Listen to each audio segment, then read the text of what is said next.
Hello guys, তো চলে এসেছি নতুন আরও একটা ভিডিও নিয়ে। তো আজকে তিতানের মামামের কাছে রেখে আমি চলে গিয়েছিলাম একটু আমাদের দোকানে, কিছু জেরক্সের কাজ ছিল আর ওখান থেকে যাব একটু পার্লারে। তাই তো প্রথমে দোকানে গিয়ে জেরক্সের কাজগুলো মিটিয়ে তারপর তিতানের পাপার সাথেই বেরিয়েছিলাম পার্লারে যাওয়ার জন্য। তিতানের পাপা আমাকে নামিয়ে দিয়ে চলে গিয়েছিল ওর একটা কাজ মেটাতে। তো দেখো, এটাই সেই parlour, Suparna's makeover and beauty care. তো তোমরা যারা বাদুড়িয়াতে থাকো তারা কম বেশি সবাই এটা চেনো। তো আমি এখানেই গিয়েছিলাম আজকে। তো দেখো, ভিতরটা কিন্তু খুব সুন্দর গোছানো।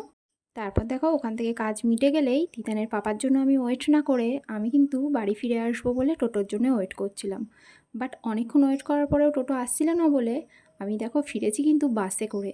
5 থেকে 7 মিনিট লাগে বাইকে আমাদের দোকান থেকে পার্লারে পৌঁছতে, বাট ফেরার সময় তাও আমি বাসেই ফিরেছি। এমনিও অনেক দিন বাসে ওঠা হয় না, আর তিতান থাকলে তো বাসে মোটেই উঠতে পারি না। তাই এক কাজে দুই কাজ মিটে গেছে। তো এটাই ছিল আজকের ব্লগ। টাটা।